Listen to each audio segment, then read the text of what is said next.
Como ya la vi solita, pues me pregunté qué pasa cuando me bailó cerquita. Eso fue descomunal.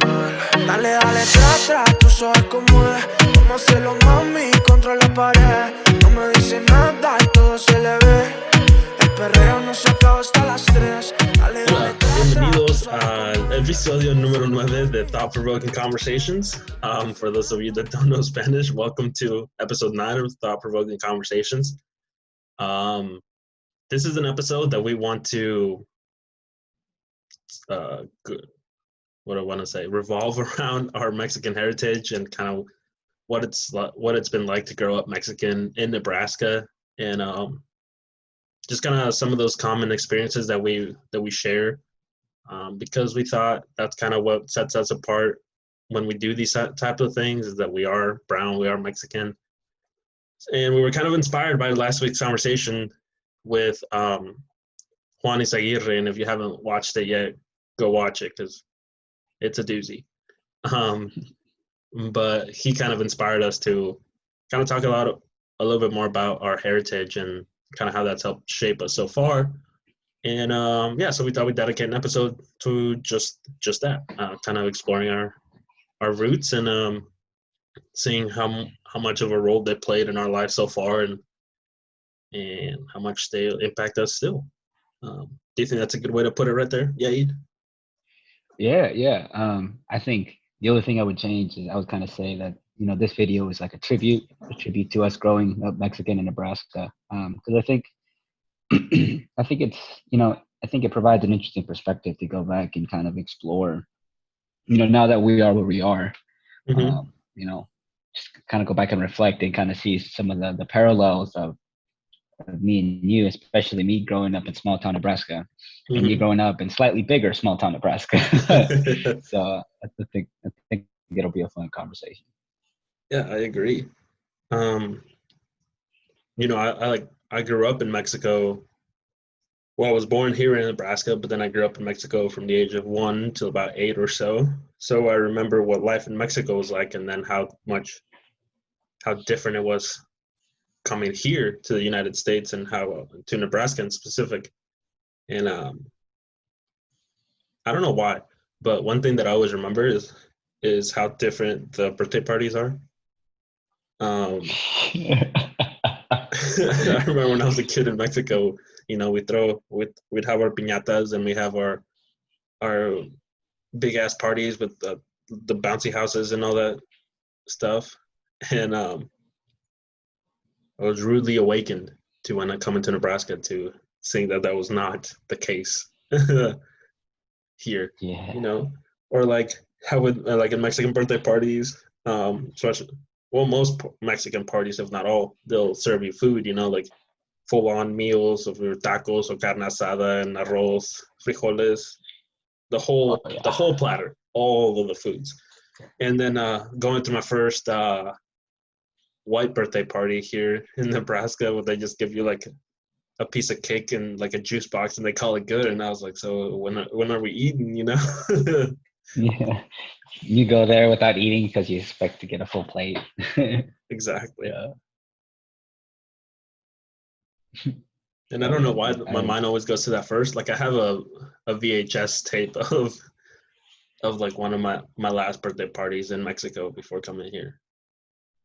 Yeah. Yeah, Oh man. Dude. I should try to Yeah. find it and That's see crazy. that, because that'd be pretty wild. I, I think that's a really interesting perspective. Because like I would go back to Mexico during the summer, but I was born in Texas, moved up to Nebraska, and grew up in Nebraska basically starting at the age of 4, and then right around the age of 5, I started kindergarten. Every summer, basically like clockwork, I would go to Mexico. Starting on the day we got out of school, my mom was ready with the bags packed. Like we were ready to hop on the camion, and we were just ready to take the fuck off, man. Hmm. Los conejos, los conejos. And so we'd head out, and like so the first thing that really comes to my mind was Not really the birthday parties, actually. It was, for me, it was always Christmas. Mm. Because Christmas was probably the thing that we celebrated. When you celebrate it in Mexico, it's the same as kind of how you celebrate it in the United States, you know. Mm-hmm. It was always like you invite all your family, and like it was Christmas Eve, right? Christmas Eve, Mexican Christmas. We don't Mm-hmm. wake True. up early on Christmas Day. Like so we would invite everybody over like on Christmas Eve. We had the tamales ready and listos by like Mm-hmm. 6 o'clock, so they're ready to be eaten. You know, frijoles charros, Oh, a veces dang. los buñuelos, Oh. yeah, los buñuelos. And then it just kind of depended on like whether there was other stuff, los calientitos, el ponche. You know, I don't. Oh, Depends yeah. on where you're from, what you call it. We Mm-hmm. called it los calientitos, but I guess they kind of up to whatever. But those were always the biggest like for me, like the pinnacle of celebrating Mexican tradition. It was Christmas for me, you know, Mm-hmm. um, at least as a kid growing up. And man, dude, I remember when I had my girlfriend in high school. I remember like she would come over on Christmas Eve, and it's funny because it worked out perfectly. Like she'd come over Mm-hmm. because they wouldn't do anything Christmas Eve, and so she would come over. She'd stay until really late, and then she'd leave. And then the next day, we'd have to get up early and go over to her like parents' house, and then open up presents at like 9 in the morning. Yeah. And I was like, oh my god, What?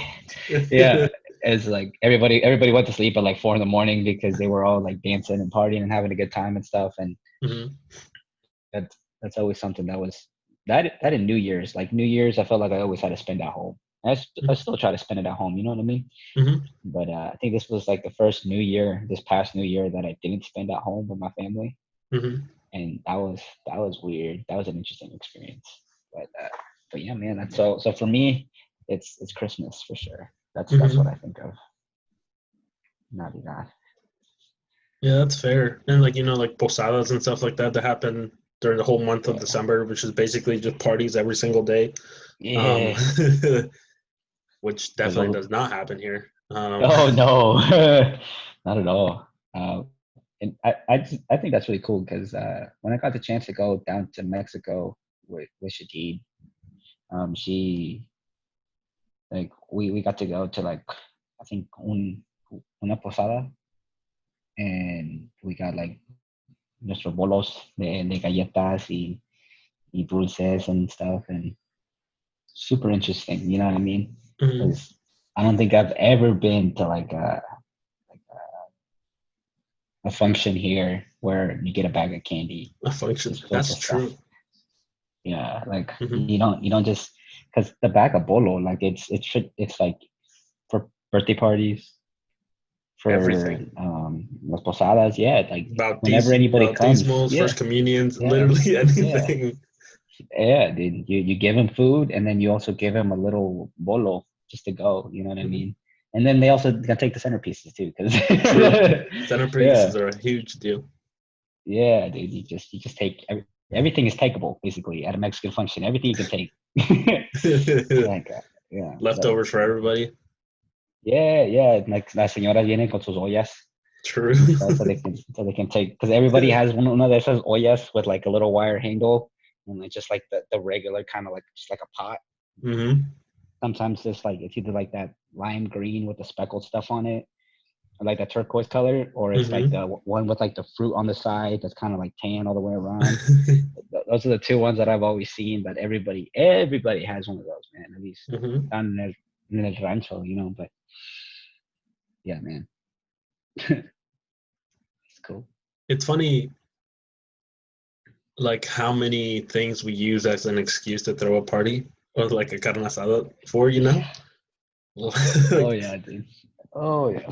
literally, like white people or like American barbecues are cool and all, but like y'all don't know what carne asadas are like.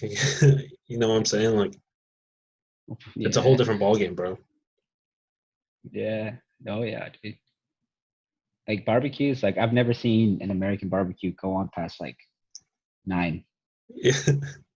And the carne asadas, I typically see them end like at 2 in the morning, dude. It might, yeah, it Yeah. might be the next morning. I don't know. Yeah, dude. Oh, sometimes they go hard. That like My parents are always looking for an excuse to bring a banda.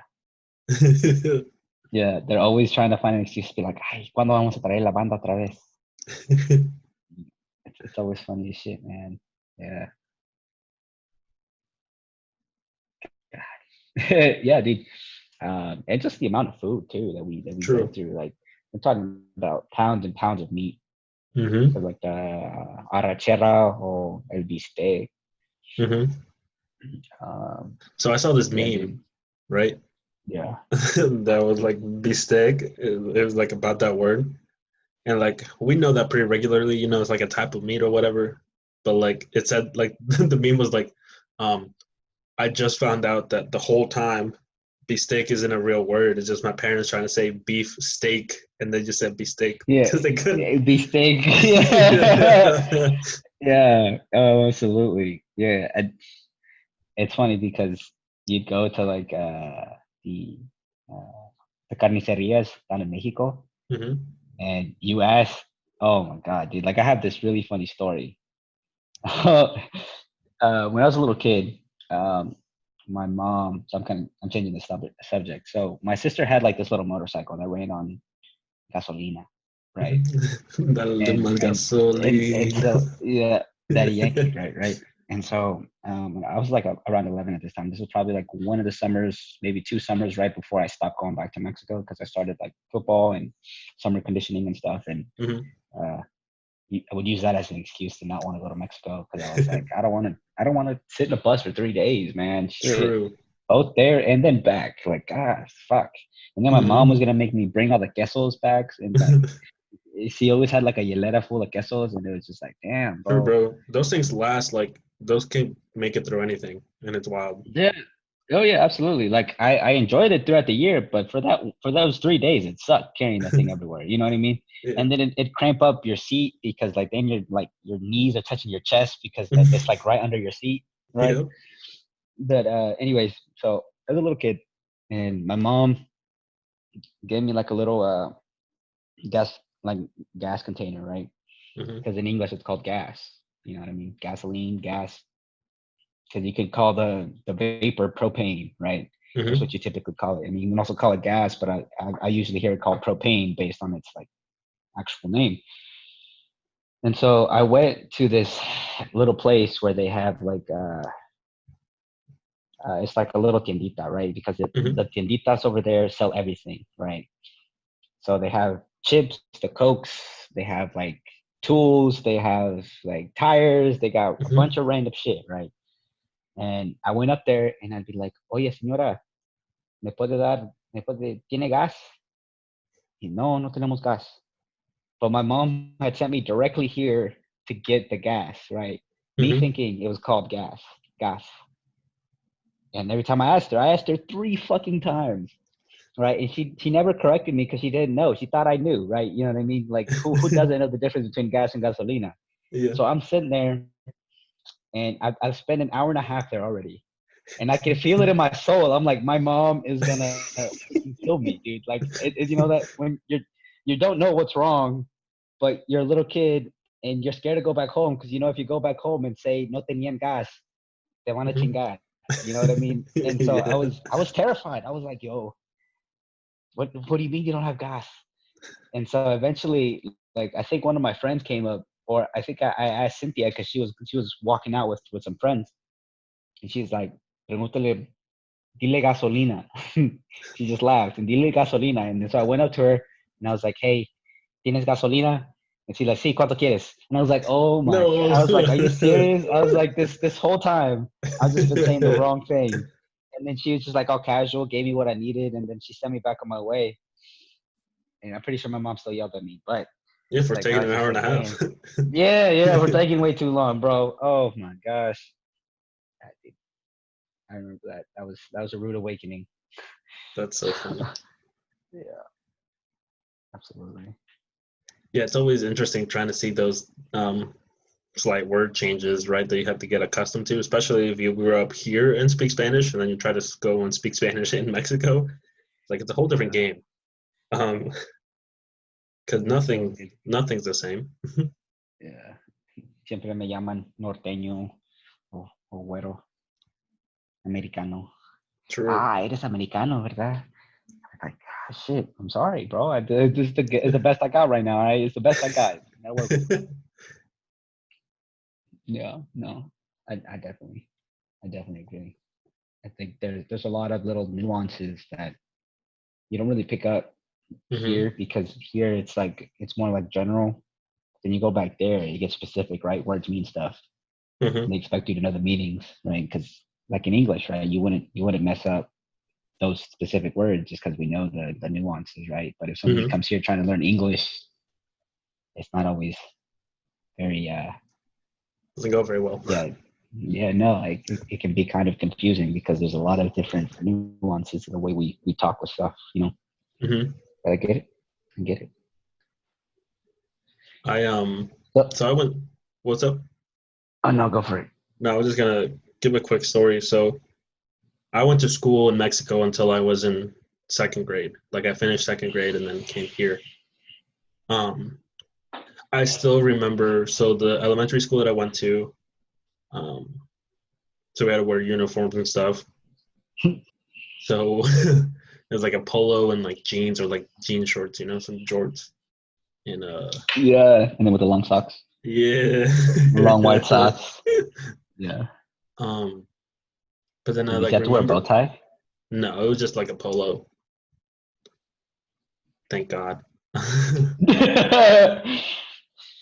But like one thing that like surprised me is like so over there when you had lunch or whatever in like recess, um, they're like the same thing, right? Like you just like have outside time basically, and you go out and play. But then there was this little store that you had there, right? That you could go buy your lunch or whatever, and they would sell burritos. They would sell, the chips, the papitas, and then all sorts of candies and juices and stuff like that. And you just had the power to go buy whatever you wanted. It was cheap too. It was like 10 pesos, bro. Yeah, exactly. It's like $1 for a full course meal, basically. Yeah. And then coming here and then having cafeteria food was a big, Oh yeah. big awakening. Um, because I was like, what is this? Like I don't get to pick what I eat. I have to eat healthier. Yeah. I Yeah, it's have like, to what do eat you mean what it you can't tell have me to eat. salt? What? Yeah.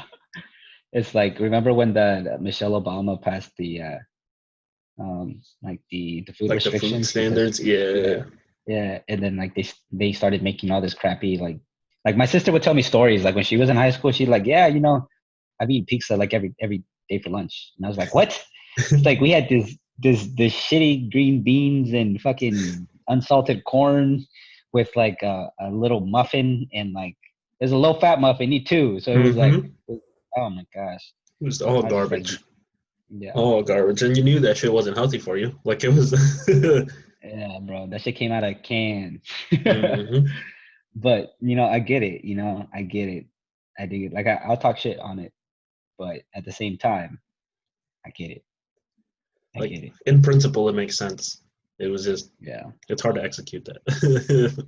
yeah, yeah. It is one of those things that like I always like. I'll talk shit on it, but then there's a lot of people that get fed on that, and that's their only meal for the day. Hmm. And then it kind of hits a little differently. It's like, oh, damn. True. It's like at least like for us, the the importance that we put on food by far exceeds anything else in our categories of important stuff. You know what I mean? Hmm. La comida viene primero, and then los biles, which is the bills, True. and then if there's anything left over after that, then that's when it's like, oh, it'll probably go to the kids, it'll go to the things that we need, it'll go to school supplies, it'll go to all this other stuff. But food, at least in my family, and there's a Hmm. lot of Mexicans, right? Because we really like our Chinese buffets, we like our McDonald's, like. Chinese buffets on Sundays after church. Yeah, after church. Yes. Yes, bro. After church. Chinese buffets after church, bro. We go Every up to time. Omaha. Dude, every time. We never Every fail. time. Dude, they knew us. They knew us by name, bro. Yeah, did they know all the Yeah, Mexicans? yeah, all the brown people, bro. It was funny because like we started going to this place. It was called the Open Season Buffet. And we Hmm. started going probably right around the time I was like, it's probably the reason I got really fat as a kid. Like I got kind of obese. Like Yeah. legit. I got kind of obese. And like we would go every Sunday, open season buffet, and when we were the only brown family to go in there. Mm-hmm.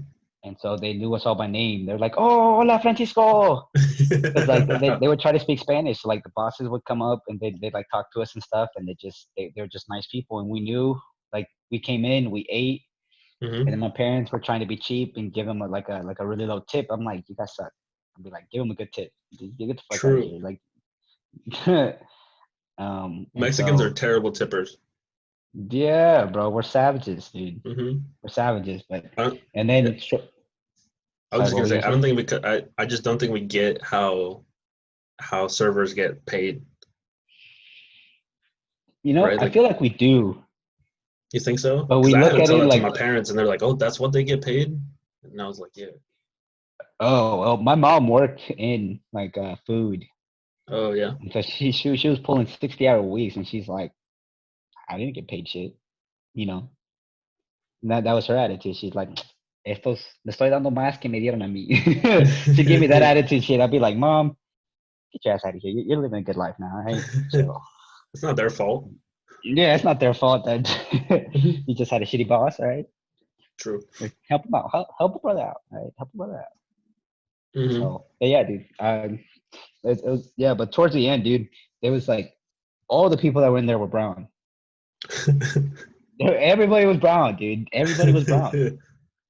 Like we would just fill up whole sections, and you just all you'd hear is Espanol. Like Mm-hmm. everywhere you go. Like at first, I remember the first time I heard somebody serving like food to their kid, because you know how you take like a little kid with their plate, and then you had your plate like the mom Mm-hmm. would, and then they'd give food and be like, "¿Quieres esto, mijo?"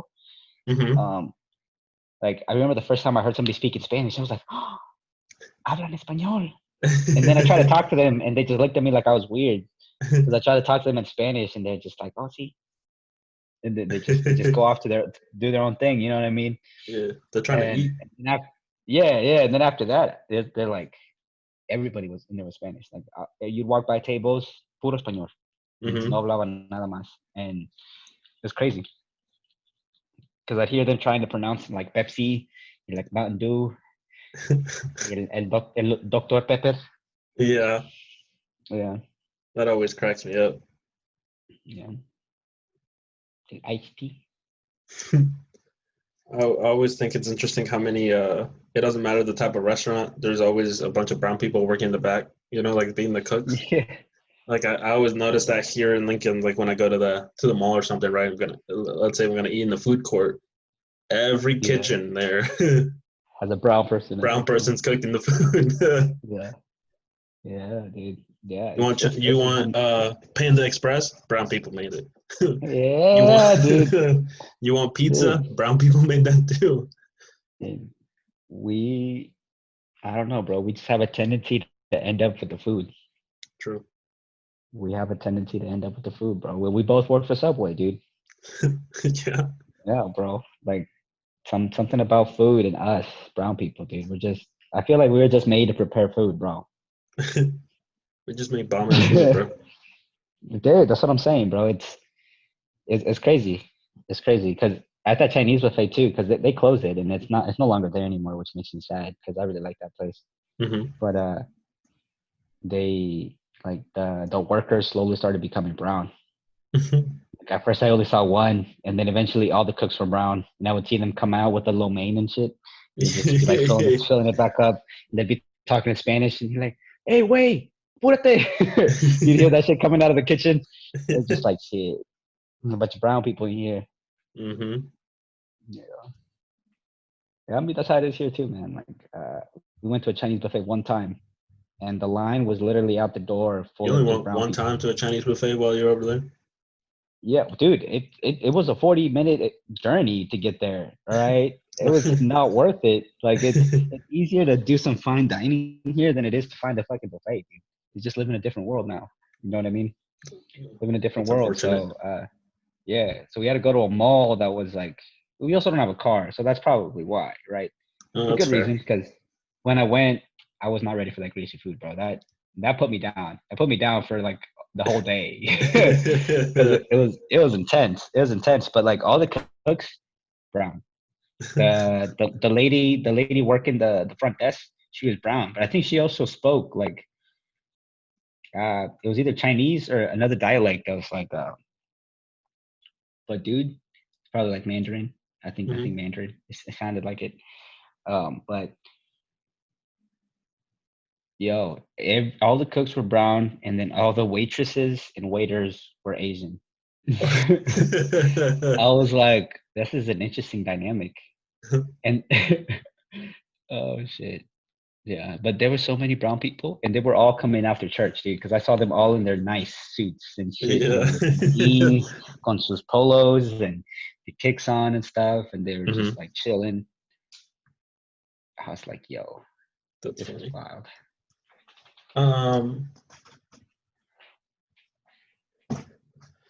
Yeah, it's always interesting just to see how much food brings us all together, you know, like Yeah,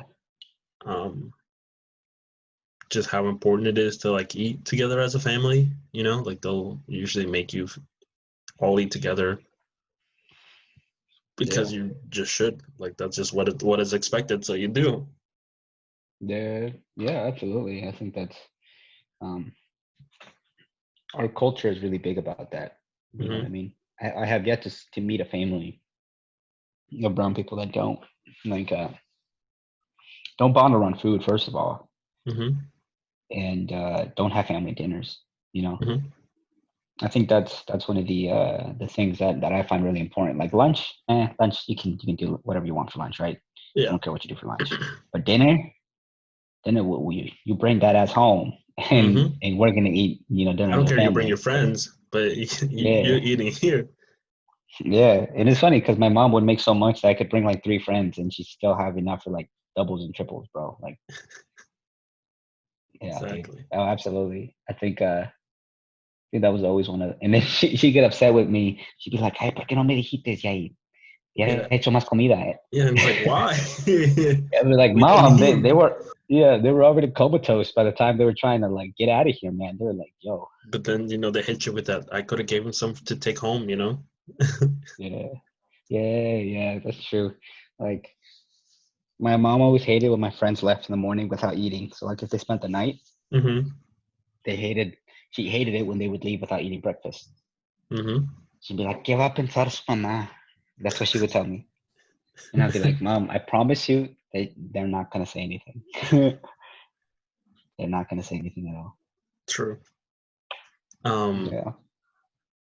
I was talking to a friend of mine, and he was just saying he was like talking about like going over a friend's house when he was little, and like if he was really I think we were talking about when people eat, like when like his family eats dinner really early, like they'll eat at 5, and that's their last meal or whatever. And I was like, that's like our second lunch at that point. Yeah, that's a snack. Dinner's at like 8, 8 or 9 when dad comes home, from work. Um, but he was saying like, yeah, I would be like hungry at a friend's house, but I would never ask for food or anything because I was just not about, like I'm not about that life. And I was like, yeah, we wouldn't really ask for food. What if we go to other people's houses? Because we always, our moms would always tell you like, if you ask for anything, I will beat you when we get home, because they're like, you don't want to ask for hand me outs or anything like that. We don't take out Yeah. handouts and things like that. But then as soon as someone came over to your house, your parents are off, your mom's offering them food up From at the all moment they times. walk in the door. Exactly. I was telling Yeah. him, it's like, yeah, my mom would be like, ya comieron?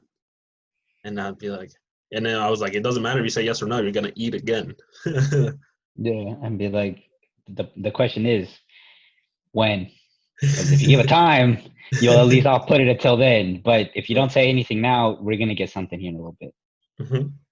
So you just tell me when it's the best time for you to eat, because one way or another, you're gonna eat today. You're gonna eat right Like now. you might not be hungry now, but she'll ask again in 10 minutes. Yeah, because you're not leaving this house without eating. Basically, what's happening, dude. Exactly.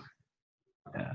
Dude, I remember one of my favorite memories from school was I had, so you know how one of the like the traditions, I guess you could say, in our school was like during football season, like before a game, we have like team dinners. Hmm. and like the moms would cook them. So like the senior moms. Mm-hmm. So I never really asked my mom to be involved with it. But then one day, like Nathan, like one of my boys, his mom, like basically like somehow got like contacted my mom, which I don't even know how that happened. That was impressive.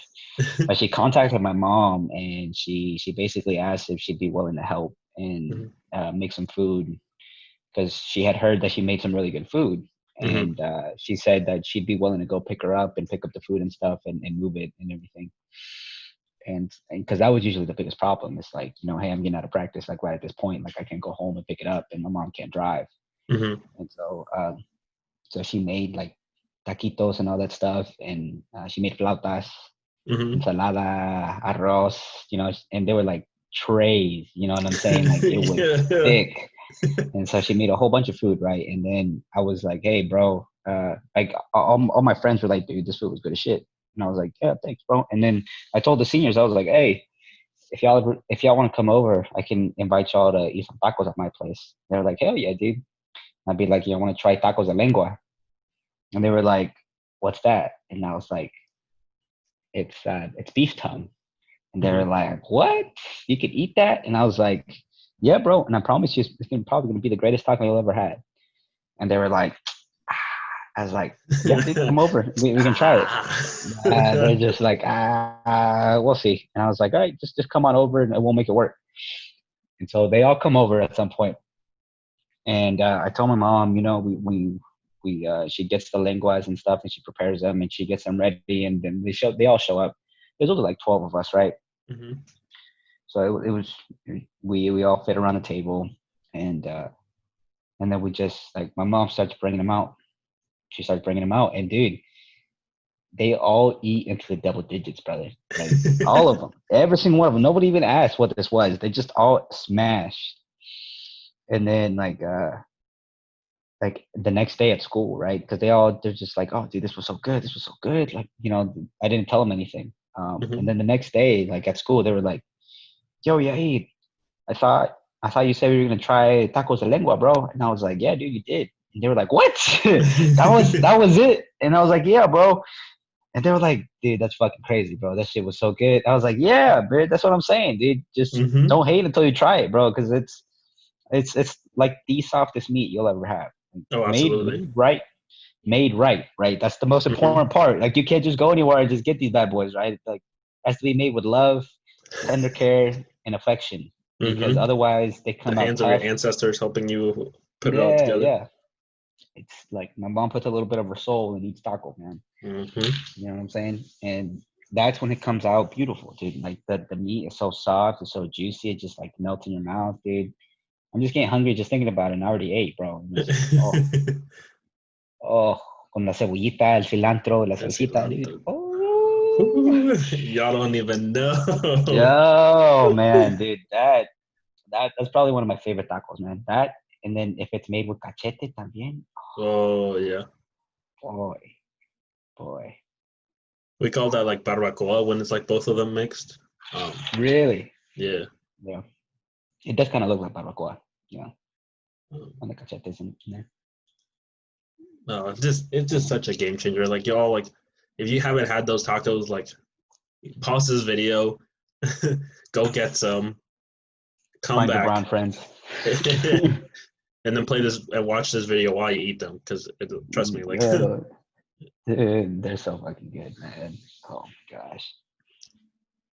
I still remember we talk about this every once in a while when we all went over to your place, and your mom was making quesadillas for us with the Mexican queso, Yeah, and yeah.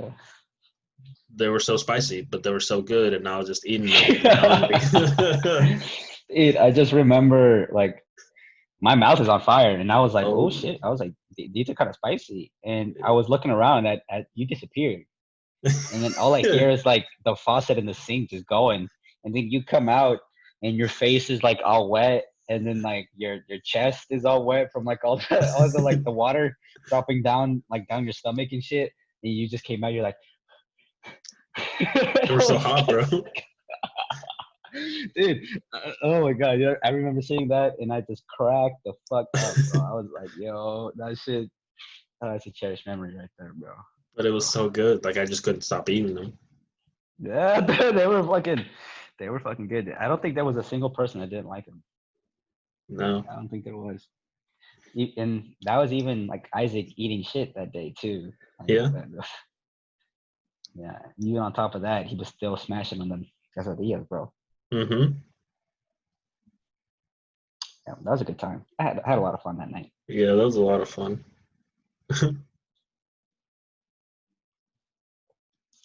Oh man. Yeah, dude, just Mexicans just don't play around when it comes to food. You know, you have your tacos, you have your burritos, but then, you know, you have your flautas and enchiladas and your taquitos, you have your huaraches, your alambres, you have Yeah. your carne asadas, and then, you know, The your rice and tortas. beans, tortas. Yeah, bro. The diversity in our food is impressive, Mm-hmm. I must say. And the names that we have come up with them, like it's wild. True. Yeah. Los It's huevos wild, man. rancheros or like Yeah. los huevos con chorizo, you know, or like No, chorizo, bro. Oh yeah, la barbacoa, barbacoa. all the different ways you Oh, can we haven't make even talked meats. about al pastor, bro. Like al pastor is Yeah, such yeah, a game changer, bro. that's a different way to eat. That's so beautiful with the pineapple mixed With the into. pineapple, bro. And like we were talking Yeah, about this the other day, it's like I think that's why we're so okay with pineapple on pizza was because we grew up with tacos al pastor. yeah, bro. You try that, bro. Pineapple on pizza almost seems like expected. Exactly. Yeah, it's like damn, bro. This is fire, dude. This is not Mm-hmm. just an ordinary meal. You know what I mean? Mm-hmm. Did you ever Like eat like we tacos de tripitas? yeah, yeah, yeah. Had those. I've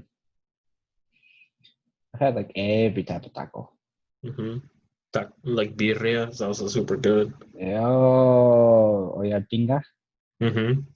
la tinga. Oh shit, la tinga is really good, bro.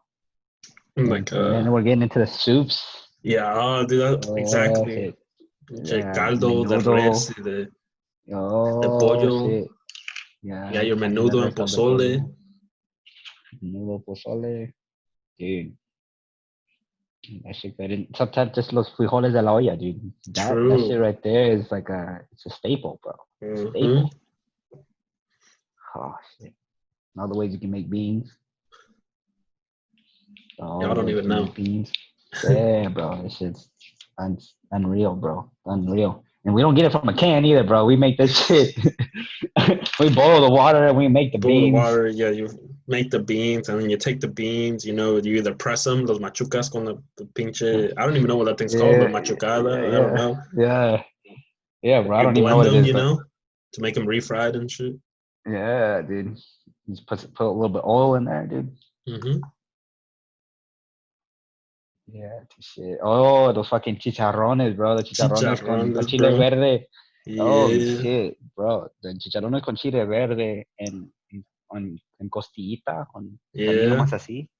Chiles rellenos. Oh, yeah, dude. I haven't had those in years, man. Oh my god, chile relleno, dude. This is so fucking good, bro. Like, there's so many foods that people don't even fucking know about, you know? Yeah. Like, y'all think you know Mexican food, but, like, most of y'all probably don't. Tacos is like dipping your feet in the water, bro. Yeah. Yeah. Tacos is like having a hamburger here, you know? It's just kind of like the most basic thing you can have. Yeah, yeah, absolutely. It's like having no, it's more like having a hot dog, bro. Yeah, true. It's more like having a A hot dog. hamburger is a You know what I burrito, you mean? know? Yeah, yeah. Hamburger is more like a torta. Yeah. And I think the hamburger is like a torta. But then we get into all the variations, right? We get into like everything in between those two because there's like those Mm-hmm. huaraches, Los there's all these sopes, kinds of food. Los gorditas, sopes, las gorditas, dude. Oh my bro. gosh. Just las tostadas, así nomás. Tostadas, bro. Las tostadas. I saw y'all There's made so much moyotes food, the bro. other day. Oh yeah. Shadid made some, dude. Dude, I saw that Moyotes, and I was dude. like, dang, that's something I hadn't even thought about in like years. Yeah, yeah, dude. We just forget about it, dude. Oh my gosh. Well, or like one of the things that I had when I went to Mexico City was la torta de tamal con atole. Oh shit.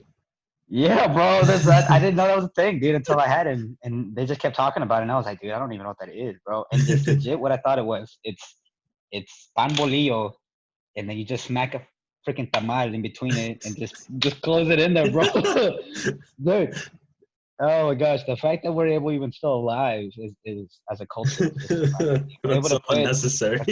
we're able to put a tamal in between those pan bolillos, bro, and then you eat with atole. That's unreal, Atole bro. is fucking game changer.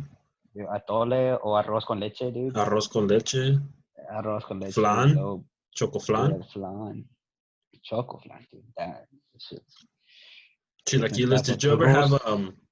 calabacitas con queso? Calabacitas con queso. I don't think I had that. Like, no, I It's don't like a think I ever soup had that. style thing. Yeah. Yeah, wow. No, I mean, if I did, I would know it by tasting it, but just knowing it by name personally, I don't think I know it. I've eaten a lot of food that I don't know what it was. That's fair. I've eaten a lot of food that I didn't know what it was, but it was Or delicious. lentejas. Did you ever eat lentejas? I don't even know No, what that is in lentejas, English, to be honest with you. lentil soup, I think, Oh, something like lentils. that. Yeah. Yeah, I only know that because we have like a bag of lentils and the thing. I was like, what do you make with these? Pan Lentejas. dulce, bro. Oh my gosh, pan dulce, dude. Las Oh, conchas and las empanadas. dude. Yeah, bro. Dude, remember esas tortas de como chorizo con the cream cheese que venden allí en las panaderías? True. Dude, those things were gnarly, dude. Those things are so dope. Just panaderias in general. Like, like you don't Yeah. see really bakeries around anymore. Or like if you do, they're kind of more like trendy, like they make like, Yeah. yeah, Artisan stuff. artistic, like they're more artistic here. Like just panaderias are like old school bakeries, and like they make all sorts Tres of, leches cake? yeah, bro. Tres leches cake there's nothing like it. I that, No. nothing beats that. No, bro. I have yet to find a good cake that beats tres leches. Maybe like an ice cream came. I remember one time a cheesecake comes close. Cheesecake pretty damn good. It's really True. hard to beat cheesecake, but you always have to appreciate them for what they are too. You know what I mean? Hmm. Cheesecake's pretty good, but there's leches, bro. It's OG, bro. Every Mexican birthday party I ever went to, bro. If they didn't have a tres leches cake, I would argue that they were probably not completely brown, like 100% brown. You know what I'm saying? Yeah. There's something different.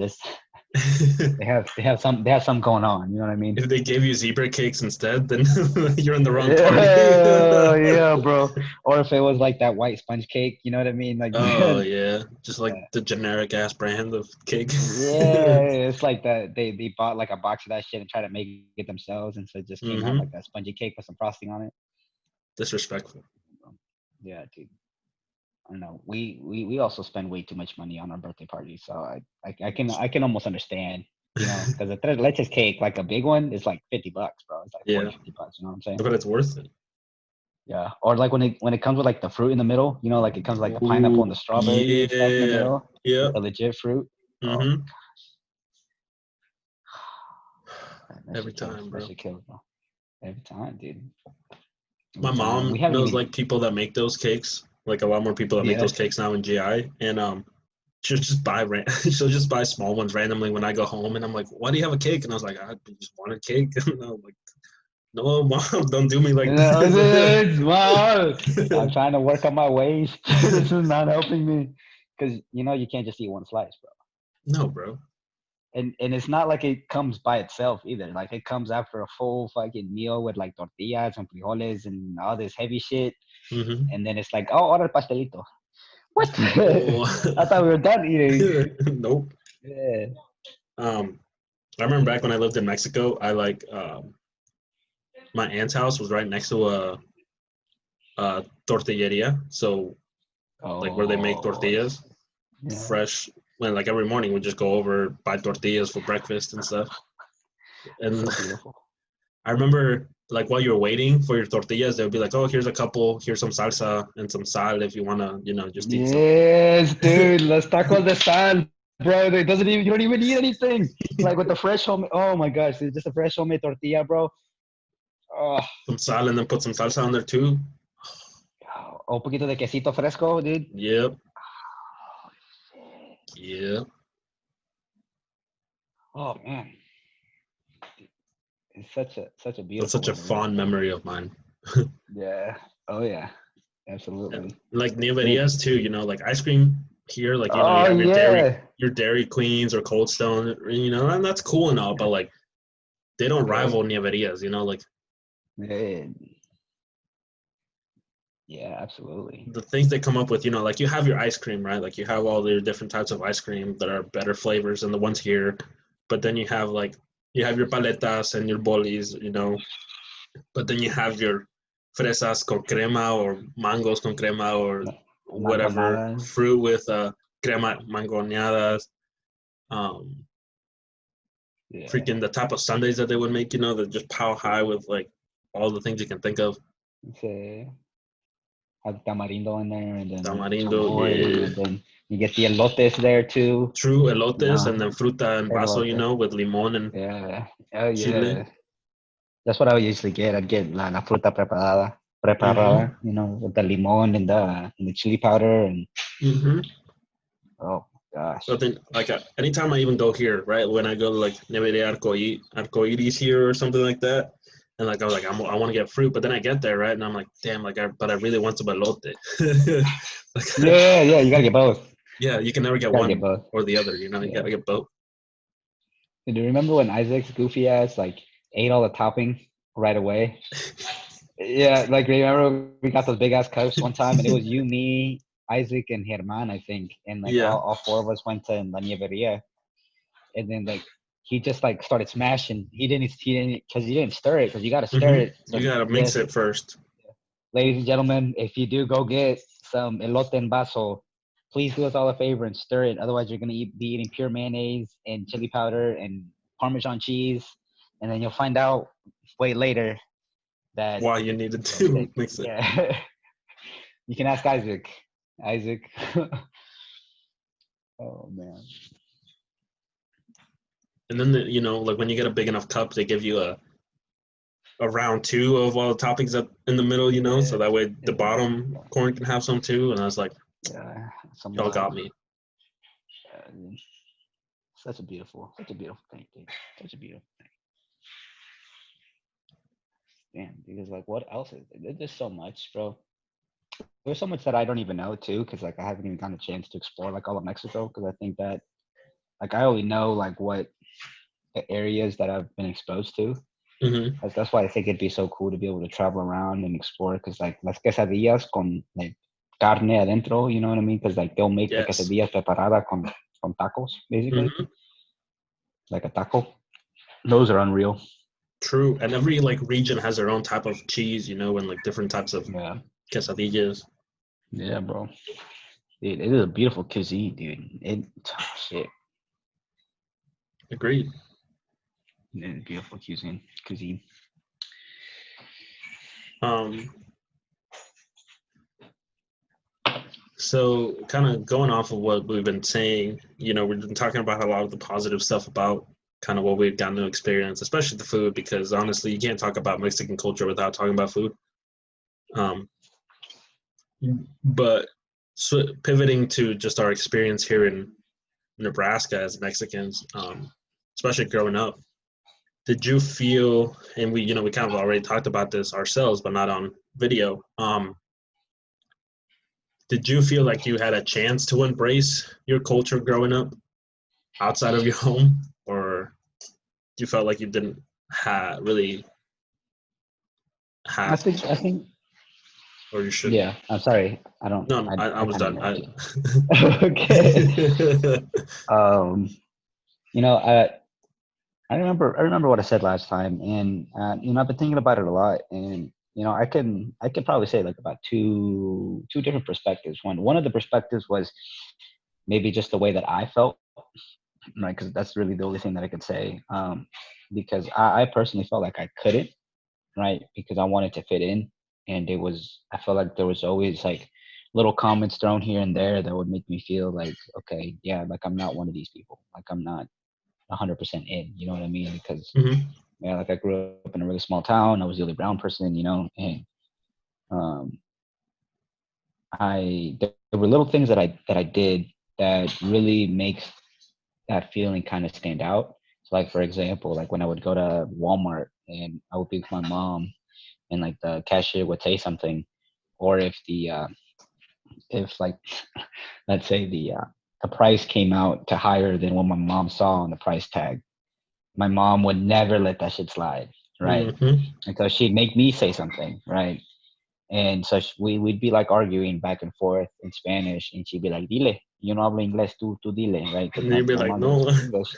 I'd be like, "I don't want to, no," it makes me embarrassed, right? And just the fact that she would like constantly ask me, like, "What are they saying? What are they talking about?" Like I always would feel kind of ashamed because I felt like people were always staring at me, Mm-hmm. and that's one of the things that always kind of hurts because like I know how much it hurt my mom to really be put in that situation, because like there's a reason why she didn't learn English, right? And Mm-hmm.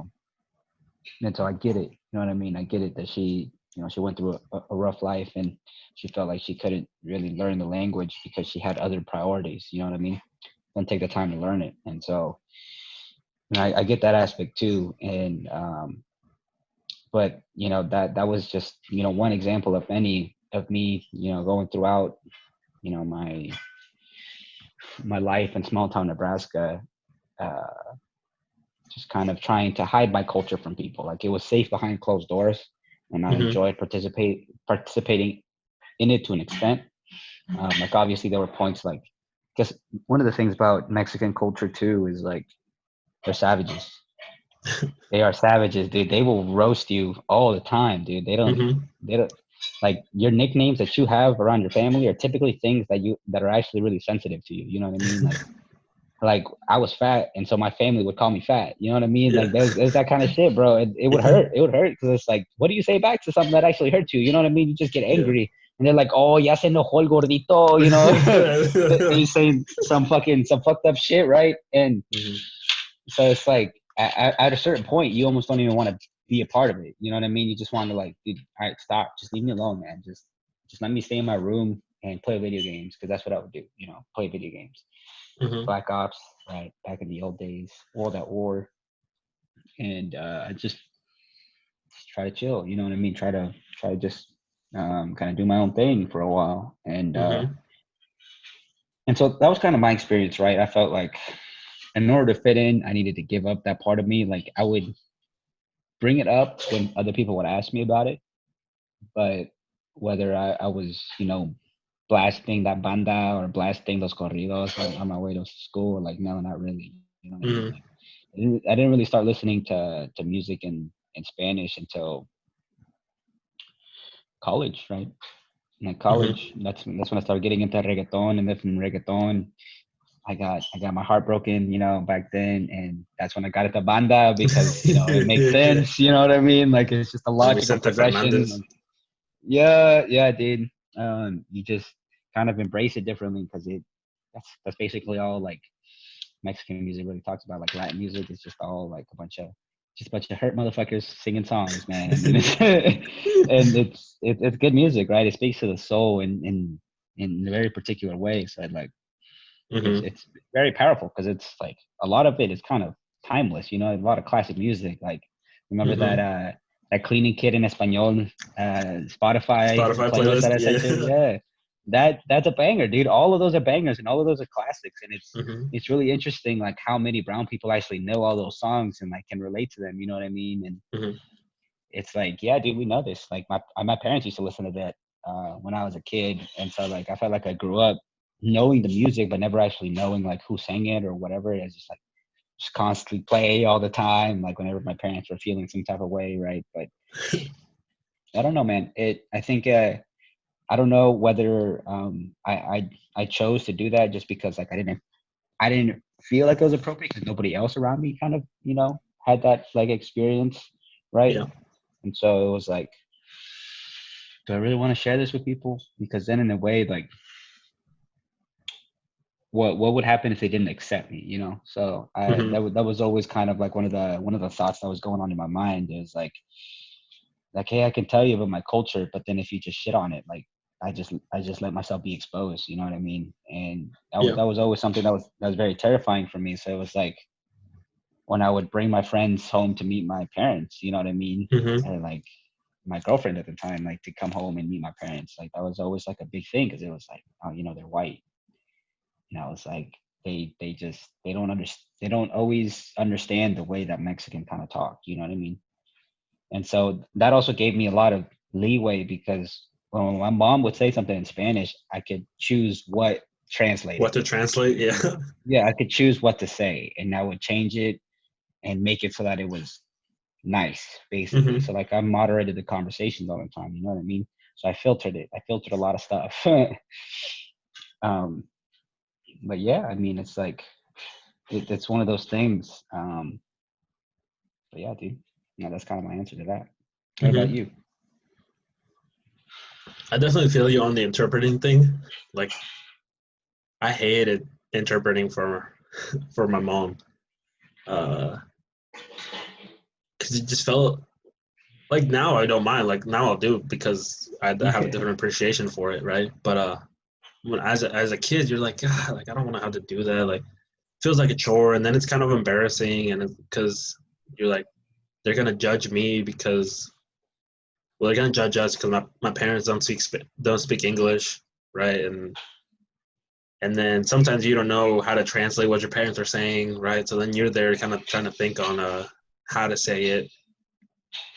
And Feeling all these emotions as a kid too. Like you're the center of attention right now because there's a line behind you and mm-hmm. Or like at doctor's appointments and stuff like that, right? You're trying to translate things to your parents and stuff, and you're like, I don't know these medical big ass terms in word. Spanish.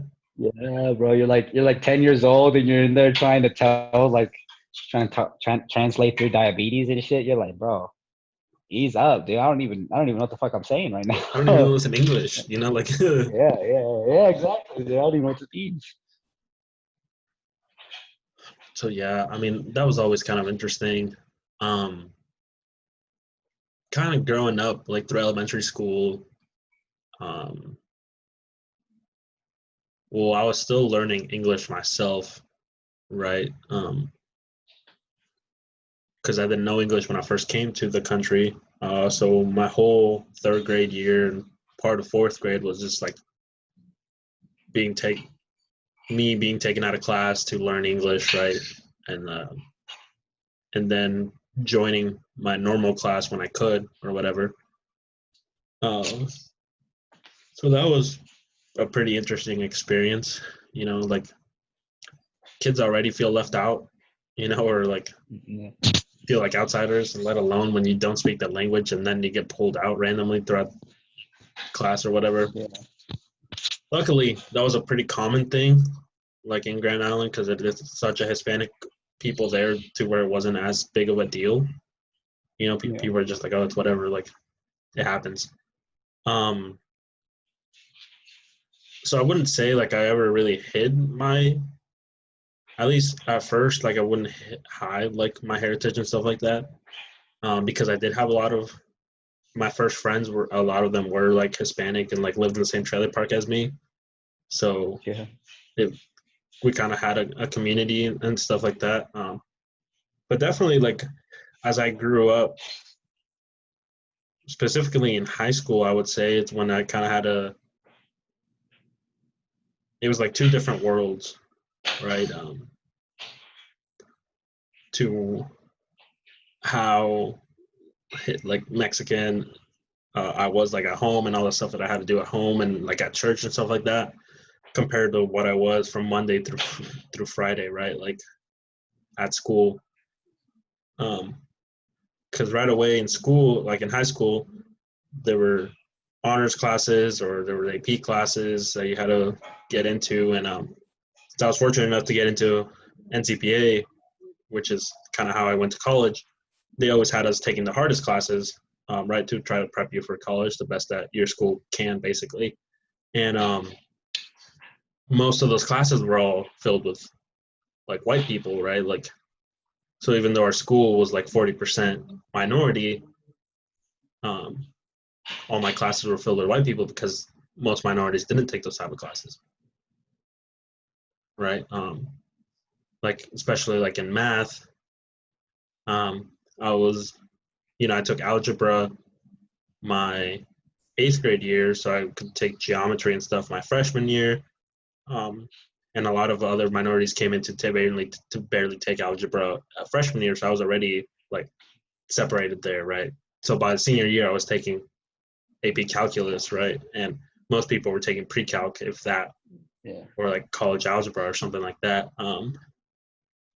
So each year, progressively, I got further and further away from any Hispanics that I know. So by senior year, there was maybe one or two of us people of color, right, in those classes, in like your AP economics or AP US history, your college Englishes, things like that, calculus. So I feel like my high school was when I got whitewashed the most because, I was in football, I ran track, I was in band, I did show choir, which are all predominantly white activities. So I just got further and further away from like my type of people. So it always felt like it was two different worlds of what a school was and what my school friends were compared to what my life at home was and life at church, basically. Like I lost touch with the brown friends that I had basically for the most part, and all my friends were basically white. And then that's when I became more self-conscious of where I lived and about my parents not knowing English and stuff like that. Like I could count on my hands how many times I had people over to my place, right? Because I just wouldn't, because we lived in a trailer home. First of all, like I don't know where you're gonna hang out in a trailer home and just be outside probably. And second of all, like you're embarrassed because all my friends had like all these houses or big houses and all this stuff, and like I lived in a trailer home and we had like a '97 minivan, right, that we drove and stuff like that. So I definitely feel like I had to switch back and forth between who I was at that point. And then kind of like you, when we got to college, I was able to flip that, right? Like I was able to kind of embrace more of a whole because of SLB, our fraternity, and just having more people like you that you hung around with who had those same experiences, listened to those music, had that bomb ass food, and like who you could build those connections with. And then I felt safe again to try to embrace being Mexican, I guess. But definitely high school was an interesting balance of knowing who I needed to be depending on where I was, type of thing. Because I remember like, especially like with parents, with my friends' parents, like I always try to be as polite and as good sounding as I could, right? Because you're like, I want them to like me and I'm already brown, so like I don't want them to think less of me or anything like that. So I always try to be on my best behavior. And your mom would already tell you that si no te portas bien te voy a pegar or something like that, right? But te voy a chingar, cabrón. But that was definitely something I was in my head to try to be as proper as I could so that they wouldn't think any less of me, type of thing. Yeah. I mean, I remember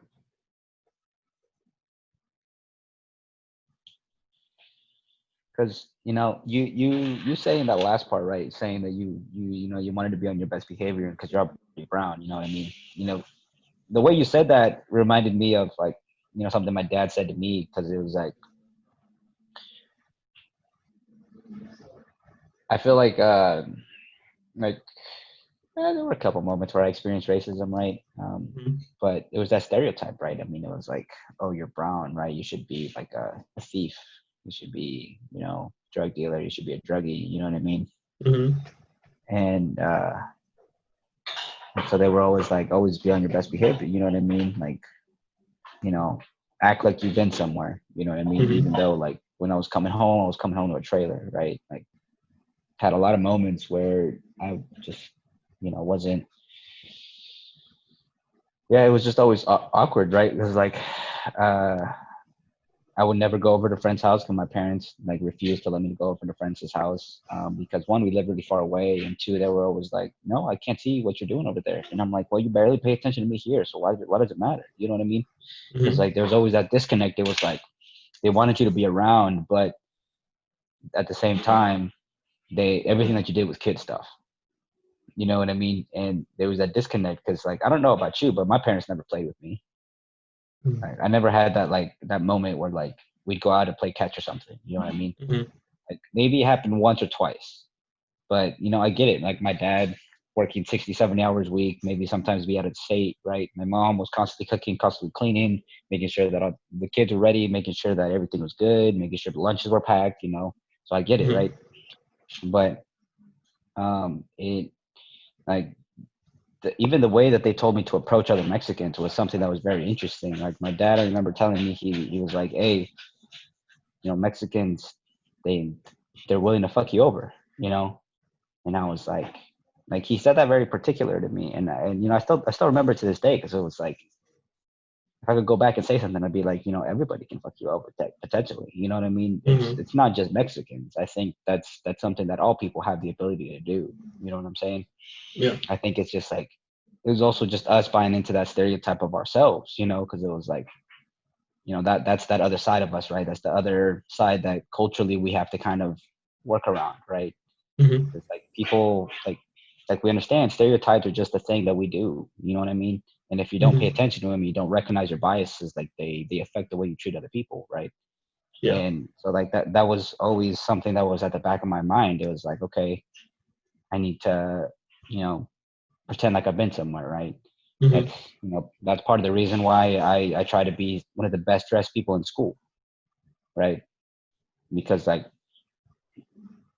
it was too expensive for me to try to fit in with just using shorts and t-shirts because like it was all Nike and Jordan and Mm-hmm. you know branded stuff, and it was like it's expensive, and my parents were like,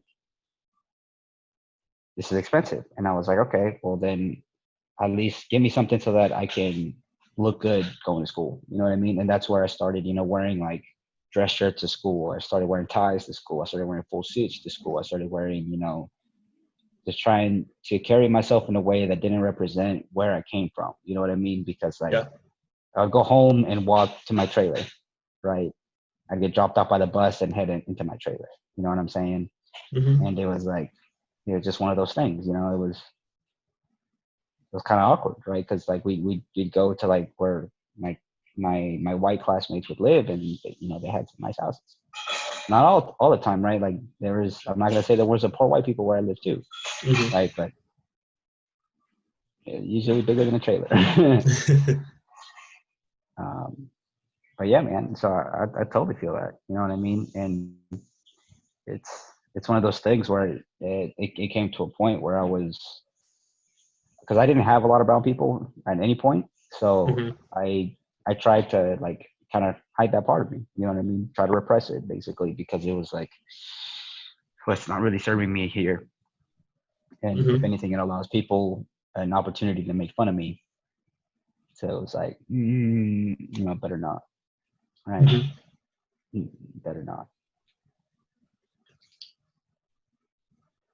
Yeah. One thing that like stands out to me, so I was very heavily involved right in school, in both middle school and high school, whether it was through music or sports. And there were very few events that I had that my mom missed. Right, she was almost always there with my little brother, and then later on my little sister as well. And she'd always be yelling like in Spanish, right? Because that's how Mexican parents like to be extra and like yelling and stuff. And like at first, like I would always be embarrassed, but I eventually like I even had teammates like complimenting it, be like, you know, that's so cool, like you know, they're here cheering you on and stuff like that. So like it started to embrace it more. Um, but yeah, at first I was like, I don't want to be different, like I don't want to stand out, like you know, like I don't want him to see my mom like not speaking English, you know, and just yelling things in Spanish and stuff like that. But I was fortunate enough that like the people around me embraced it, so I was able to embrace it myself too. Not that I needed their permission or anything, but like it gives you a certain amount of confidence, and At that, I feel like at that age you almost want it though. You know yeah, what I mean? for sure. Yeah. It's it's just comforting knowing Hmm. that the people around you are willing to support you, because that's what, because I was the opposite of you. So my parents never came to anything until I was a senior. Hmm. Um, and I remember my dad, like he'd come sometimes to like my games just because he had to pick me up anyways. And Hmm. he'd be like, he'd come in and he'd just chill in his car and he'd just sit and watch from his car. He's like, no quiero pagar, mijo. And I'd be like, I feel it. I get it. I'm cool with it. Hmm. I don't really care. But like, I never asked my parents to come to anything. Hmm. Um, so that's something that's way different than you and me. And also because it's like when it was far, I Hmm. already know that they didn't want me to join it to begin with, right? Hmm. So why should they come and support me? You know what I mean? They're not going to fit in. Uh, the last thing I want to do is to bring them into somewhere that they don't understand. You know what I mean? Yeah. And I was cool with it. I was like, I've kind of gone my whole like high school career doing this, and nobody really looked at it any differently. Hmm. I would see like everybody else's parents there, but like I never asked my parents to come and support me, kind of thing. Hmm. And as I look back on it, dude, I do wish that there were things that I could change about that. You know what I mean? I wish that I would have been more open. I wish somebody would have talked to me about it. Hmm. At least ask me questions, because it wasn't until my senior year that I think that really started to change. And it was just like just the last 3 games or something like that. Like it wasn't even anything crazy. You know what I'm saying? Hmm. But yeah, like, yeah, man. I mean, shit. Yeah, I would say I was fortunate enough to have pretty open-minded parents and pretty supportive parents, because I know that's not the case with a lot of other Mexican parents. Um, but I think based on their experiences, um, they were so I was the oldest. So first they were just intrigued by the things I was doing, and I think the biggest thing was they were just happy that I was involved in things that kept me out of trouble to start with, right? Like eventually they realized just like how happy and stuff like that would make me, but at first they were just happy that I was in things so that I just wasn't getting in trouble, because that is one of the fears that they had, is that I would fall into the wrong crowd and stuff like that, because we knew a lot of people whose kids were like that, right? And had, eventually fell into drug or alcohol problems or things like that, right? So, so You my mom was always down to support me to do all these things, because it was like, well, at least I know he'll be safe doing that, right? know. Um, and then eventually, like my mom did a lot of things when she was growing up too. So I think she was just really cool with me wanting to be involved in things, because she really enjoyed being involved in things. Um, and I think that's why she always came to support me as well, because I think my grandma supported her, so she just kind of wanted to pass that on. Yeah. Um, so I think like I'll always be really thankful for that, because my mom always supported me in whatever activity I was doing, and like my dad never got to go to a lot of things, because like they're working construction working, they sometimes they don't get home till 8 9 p.m. So by the time they would get home, your stuff would be over. um but senior year he got the chance to go to more of my football games and stuff like that, so that was really cool. And they really enjoyed it, even though they didn't know what was going on, because they didn't really understand football. But because of me, like they started Yeah. watching football, and like nowadays, like they still go on Friday nights to go watch the games, because it's more of a tradition for them to just go, which I think it's really cool, because it speaks a lot to the community of how like integrated it's becoming, that there's like there's like sections of like Hispanic people that go and watch the games, which I think is You know. it's really cool, because before it would like you wouldn't see hardly any, um, but slowly there's more and more, because I don't know why exactly, but I think that's pretty cool. And so they still do it. My mom still asks me like on Sundays or Mondays after football happened, She'll call me about the game on Friday, and then over like the NFL and college football, she'll call me and be like, "Hey, did you see this? Did you watch that?" So I always have a lot of fun kind of talking with my mom about that because they now like football, and my mom's always liked the NBA, so we always talk like basketball and stuff like that. So I have a cool bond with my mom, especially about sports, which is really cool. But like I was saying, like my dad never got to go to a lot of things, and I remember my senior year, like my final show choir performance, all we were gonna do was like a concert at the school, and it's called like Cabaret Night, where seniors throughout the night would have solos, and then it'd be like 6 solos, and then like the girls group would go, and then 6 more, and then like JV group would go, and then 6 more, and then the varsity group would go, and then there was like a all the choirs together type of send off of the seniors song or whatever. And I remember my dad wasn't able to go to that because he was working, and he sent me a message, and it was short, and it was just saying like, and he sent me that right before I was gonna perform my solo, but he like basically sent me like, hey, I'm sorry that I won't get to be there. You know, I hope you can forgive me for not being there, but I just want you to know that I'm proud of you. And I just started bawling because like my dad told me he loved me and he was proud of me a lot, but for some reason seeing it in writing and for him to take the time out of his work or whatever to send me that text to tell me that, like, just meant the world to me. And it's still something that I still hold tight, and I think and it's just still something, you know, that kind of puts into perspective just how much your parents sacrificed to put me where I am right now, that I owe them the world to be successful, basically. Yeah. Yeah, man. I mean, that's a beautiful thing, you know. It's incredible, dude, that he'd be willing to, he was just thinking about it, you know, because I don't know, I could tell you for a fact that, you know, my parents didn't say much things like that really until, I mean, shit, man.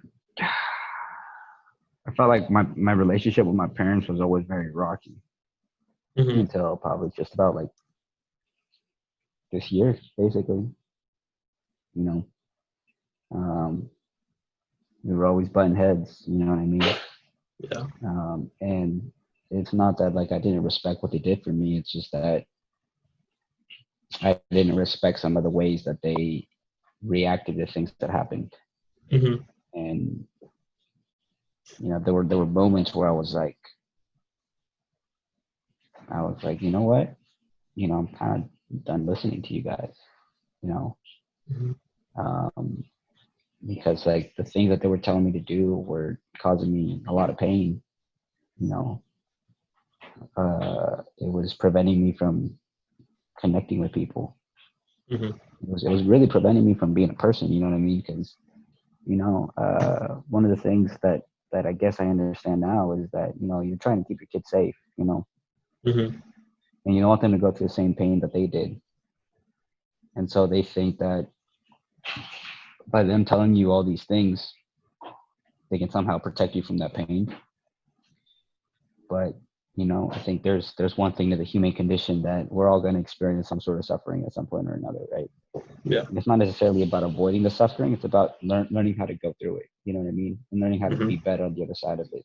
And you know, as I look back, because 2020 vision, right? They were just trying to get me to avoid it. You know, avoid that suffering. You don't have to do that. Right? And me being naive and me, you know, not really understanding it at that point, because the things that they did say and when I did listen just brought me to pain every time. It brought me to something going wrong in my relationship. It brought me to me, you know, thinking I was somebody when I wasn't somebody, you know what I mean? And it's like, it just took me down those weird paths. And, you know, I started doing things out of spite. Yeah. I started, not really, because my dad stopped, like, he left Nebraska right around when I was 14, turning into 15. That's when he started leaving a lot. And so I would see him maybe like once, twice a year, right? So then my mom would be home, but then my mom would be working from noon to, she'd basically, I'd probably leave around 1:30, and then she'd come home at midnight, right? And you combine that with me going to school, she was never home. You know what I'm saying? I never saw her, right? I would see her in the morning so she can help Leslie get up and go to school, and then she'd go back to sleep, right? And from that point forward, I was filling out my own paperwork at school. I was doing all that stuff. So like, I was really just taking control of my own life, right? Not really knowing what the hell is going on, but knowing that my parents really aren't helping me anymore. And yeah, I don't know. It was an interesting experience to say the least. But yeah, man, I think it like, I never really felt like my parents told me, you know, that they were proud of me until maybe graduating high school. They said it to me once. Graduating college, they said it to me then. And I mean, now my mom says it a lot more often, because I guess maybe they saw that, you know, regardless of everything that happened in between then and now, I like to think I came out like a decent person, right? Maybe now, had a couple of moments, but who doesn't, right?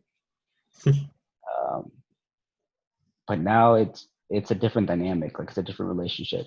Like, we might as well be different people. You know what I mean?